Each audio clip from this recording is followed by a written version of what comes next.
Mayong gabi sa tanan, sa akong sa today si Charles Patak o napunta ka sa session magtabi about sa pulong sa Ginoo. Sa pag-recap sa ato ang pagnyagi gisgot ni Sister Mary Queen is about faith.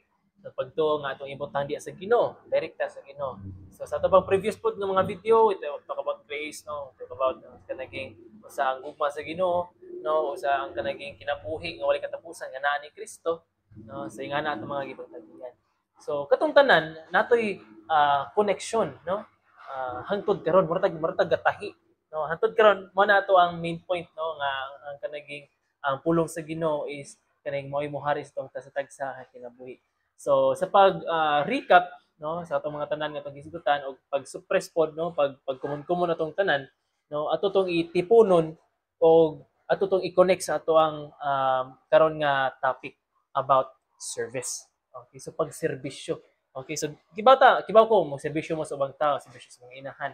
No, karon atong tabian is pagserbisyo diha sa Ginoo. Okay, service diha sa Ginoo. So sukad nga kita nakaila og nakadawat sa Ginoo. No, nakaila ta dili lang ta kutob sa pag-ila kundi nakadawat pa ta sa Ginoo.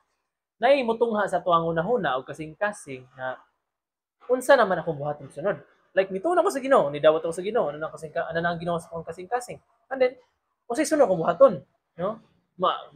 Magpadayon ba ko sa unsa akong naandan nga buhaton or nakoy buhaton nga kanaging lahi na pud sukad nga ako nakadawat sa Ginoo. Mao to pagkatabian karon, no? Sa panahon nga sa Ginoo sa pag-ila nato sa kanaging Ginoo is ato siyang gibutang sa unahon kasing-kasing, no? O ganahan ta nga natay buhaton para niya. No, kay nara ba siya gibuhat para sa tuwa. Sa panahon sa Ginoo, sa pagkaila sa mga disipulo sa Ginoo, nisunod sila dayon, no? Kung kailan mo ni Peter, kailan ni Mateo, sa kato sila mga tawhanan, nisunod sila dayon. No? Ilang gibiyan ng ilang mga trabaho na para sila makaserbisyo diha sa Ginoo. Si Pedro, no, nagkuan pa siya, nag-ana siya sa mga pupot sa kanaging dagat, siya may bangka, andam siya para mangisda siya. Pag-ingon sa Ginoo nga sunod ako, sunod siya. Iyang gibiyaan tanan, walay daghang istorya, no? O si Mateo, no, iyang gibiyaan ang iyang trabaho nga tigkulikta og buhis. O kibaw mo ka ng tigkulikta og buhis, murag dako sa siguro sila mga dako sa sila mga makuha sad, no, sa mga kwarta sa tao, no? Ilang trabaho, mo ni trabaho ni Mateo. Pero unsa nagibuhat ni Mateo? Pasukad nga siya agihan sa Ginoo nga sunod nako. Iyang gibiyaan niyang trabaho og siya ni sunod sa Ginoo, no? Ingan na ka naging kanindot ang mga tao sa una. Pero ang tao karon lisod na kayo, lisod na kastanan ka naging padulon sa Ginoo. Ano? So kani si Peter, si Mateo mo ni the best example of very really good kanaging follower, no? Nga tuman dayon sila. So pinugos ba ang serbisyo? No? Like man ay pangutana sa kanaging uban. Pinugos ba ang serbisyo? Dili kini pinugos pero gikinahanglan kini, no? Dili ta mo pugos og tao, di wala sa ato pagsimba sa Ginoo, pagpangalagad, pagserbisyo, dili na pinugos. Pero gikinahanglan na sa atuang kinabuhing Kristohanon kung kita na ni Kristo sa kasing-kasing. Kaya para mas embrace na to atong masinati ba na ang pagkaanak nato sa Ginoo. No, unsa man kalipay sa amahan, unsa man kalipay sa anak nga sila magkasuod, no? Magkuan sila, magdungan sila sa tanan nga gipangbuhat. Mag-agad ang anak sa usay gisulti sa amahan, no? Ingana ba nindot nga relasyon. So when we do service diha sa Ginoo, it must be with gladness. Mana kalipay. In Psalm 100, chapter 100, verse 2, gisulti diha nga serve the Lord with gladness. Come before His presence with singing, no? Kalipay nga murtag ka naging bisan pa siguro wa ta ni kanta sa baba pero atong kasing-kasing ba atong na ba nagmaya, no? Nagkalipay nga kita nag-alaga diha sa Ginoo. Okay? So matanong, isulti sa Psalm 100 verse 2. So moduol ta diha sa Ginoo uban ang kamaya, no? Og atong Panginoon ang presensya sa Ginoo og kana makaplagan nimo sulod sa simbahan, no? Kay dili man nato makiplagan ang presensya sa Ginoo sa buwangan.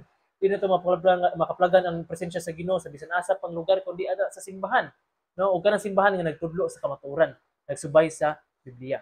So dili la ikaw ang malipay nga moduol ka sa Ginoo. Kay kita malipay kita nga moduol ta diha sa Ginoo. Pero napagi mas malipay sa atong pagduol sa Ginoo, which is siya mismo ang Ginoo, no? Ang Ginoo sab nga nagbuhat sa ato nalipay nga ikaw ni duol kaniya kay ikaw anak man niya, no? So anak man ta sa Ginoo, so malipay gid ta nga kanaging malipay gid ang Ginoo nga kita moduol sa iya. Deuteronomy chapter 10 verse 12. Nagingon, "And now, Israel, what doth the Lord thy God require of thee? But to fear the Lord thy God, to walk in all his ways, and to love him, and to serve the Lord thy God with all the heart and with all thy soul." No? So, ang una nga gibuhat sa Ginoo sa tuwa, no, sa katong pagnaog gyud diri no, like kuan mo to siya nikuban siya sa mga disipulo, no. Ang Ginoo una mo ni serbisyo, no, sa tuwa. Like sa ato pa lang pag-acquire sa kaluwasan, serbisyo to sa Ginoo para sa tuwa. Ug kana may nindot nga example nga kita pod nga magtotoo diha sa Ginoo, manununod sa Ginoo, dapat mo serbisyo pud ta diha sa Ginoo, no. So sa mana ang pag-angkon nato sa kaluwasan, karon nga kita nakabaton sa iyahang libreng kaluwasan, dili ba di ay naangay nga kanaging rason no nga kita na sa imong serbisyo sa Ginoo. Like di ba ta maikog sa Ginoo? No, di ba ta maikog sa Ginoo nga siya porti niyang ka samad-samad, nagkadugo yang lawas, no? Na kuan siya emotionally kanaging nasakitan o physically nasakitan and then kita kanaging sa to pagtuo sa Ginoo di na to hatagan og bili ang iyang pagkamatay, like di ta mo serbisyo. So dapat mo serbisyo kita para sa Ginoo, no? So James chapter 2 verse 17. Even so, faith is hath not works. If it hath not works, is dead being alone. No, sa to, di man gud pwede nga kutob sa pagtuo, no. Kutob sa pagtuo, ara ko pirmi sa akong balay. Mao gyapon akong gibuhatan sa una, like adto gyapon ko buangan, adto gyapon ko sugalan, adto gyapon ko bisag asa, no. So, ang atong pagtuo dapat dili patay. Kay kung ang pagtuo mo gud nga patay, kung wala na nimo gilihok ang imong pagtuo, like kinsay imong gituohan day. So, kung kinsay imong gituohan, mo imong serbisyohan. Pero kung wala kang giserbisyo sa imong gituohan and then matawag na to nga imong pagtuo patay, no? Nagsulti sa James chapter 2 verse 17. So faith needs outward manifestation. So kung nagtuo ka sa Ginoo and then mosalig ka sa Ginoo, imong ihatag imong kinabuhi sa Ginoo pinagi sa pagserbisyo di sa iyaha, no? So pertaining to whom kanaging you put your faith, no? Kung kidi nimo gibutang imong pagtuo, dito gi kamo serbisyo. So and God has a lot of promises to those who work na nga kanaging wholeheartedly and gladly, no, sa pagserbisyo di sa Ginoo. Naay mga reward ang Ginoo, naay mga promises ng Ginoo nga di ta niya kanaging pasagdan, no, di ta niya biyaan o hatagan ta niya kalipay, no. Joy, dili happiness kundi joy. Kaya ang joy mo god is mas laom, no, nga bisan pag naa kay na middle of troubles is na kay kalipay, no. Blessing will be poured out from heaven, no, and to those who do service for the Lord. And when I say blessings, it is not just about money. Dili lang sa kwarta kundi sa ato ang mayong lawas, atong kaalam, proteksyon o kalinaw, no, sa atong panimalay. So man akong gitawag og blessings, not just money, kay mo ni pinaka ubos nga blessing, no, kay usa man tanang kwarta kung wala tay lig-on nga lawas, no. So ingana ang kanaging muhatag og kanaging blessing ang Ginoo labi na kung ikaw nagserbisyo ka, no, naka sa simbahan, imong gihatag imong kinabuhi sa Ginoo. So I hope nga karong gabi una na imong panalangin sa matag usa nga nagtabit about service, no, diha sa Ginoo, dili sa tao kundi diha sa Ginoo.